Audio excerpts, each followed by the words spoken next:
आदाब, नमस्कार। National India news देख रहे हैं आप। मैं हूं आपके साथ सादान खान। पीएम केयर फंड नाम सुना सुना सा लग रहा है। जी हां, हम उसी पीएम केयर फंड की बात कर रहे हैं जो 28 मार्च 2020 को कोरोना जैसी महामारी में सिर्फ और सिर्फ गरीबों की भलाई के लिए शुरू किया गया था, जिसमें करीब 9,500 करोड़ का फंड भी जमा हुआ था। लेकिन इन पैसों का कितने गरीबों की भलाई के लिए इस्तेमाल किया गया, ये सच्चाई भी किसी से छिपी नहीं है।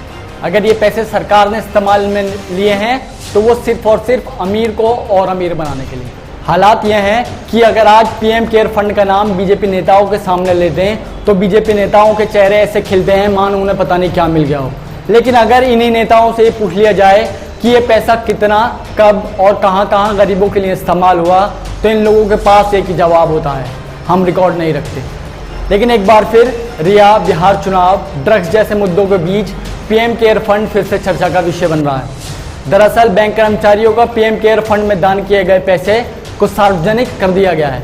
आरबीआई के अलावा सार्वजनिक क्षेत्र में कम से कम 7 बैंकों और 7 अन्य शीर्ष वित्तीय और बीमा संस्थानों ने अपने कर्मचारियों के वेतन में कुल मिलाकर 204.75 करोड़ रुपए की राशि आपात स्थिति में प्रधानमंत्री नागरिक सहायता एवं फंड में दान की गई थी।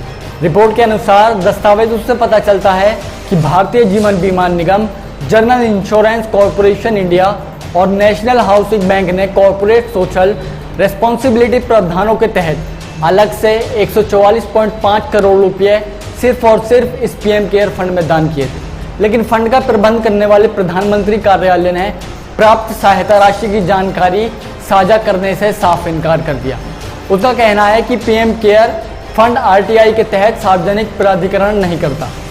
एलआईसी के अलावा इसमें से जीआईसी ने 22.82 करोड़ रुपये, सीडीबी ने 14.2 करोड़ रुपये और नेशनल हाउसिंग बैंक ने करीब 2.5 करोड़ रुपये सीएसआर फंड से दान किए हैं। साथ ही साथ बीते 19 अगस्त को इंडियन एक्सप्रेस ने अपनी रिपोर्ट में बताया था कि सार्वजनिक क्षेत्र की 38 कंपनियां अपने सीएसआर फंड से करीब 2105 करोड़ रुपए की राशि दान की गई थी। लेकिन सोचने वाली बात यह है कि दान तो पीएम केयर फंड में बराबर हो रहा है, लेकिन ये पैसा जनता तक बराबर क्यों नहीं पहुंच रहा। ये कहीं ना कहीं ये लोगों को सोचने पर मजबूर कर रहा है। अब इसी कड़ी में 500 बेड का कोरोना अस्पताल बिहार में शुरू हुआ, जिसका नित्यानंद राय ने उद्घाटन भी किया। अब जाहिर सी बात है कि बच्चा कुछ पैसा कहीं तो लगाना था, और लगा भी वहाँ जहाँ सरकार ने अपना फ़ायदा देगा, और सिर्फ अपने फ़ायदे के लिए सरकार ने गरीबों की बलि इस महामारी में चढ़ा दी। लेकिन अब लोगों को चाहिए कि अपने हक के लिए आवाज़ उठाए, और जो लोग गरीबों का हक मार रहे हैं उन्हें सबक सिखाए। फिलहाल इस रिपोर्ट में इतना ही।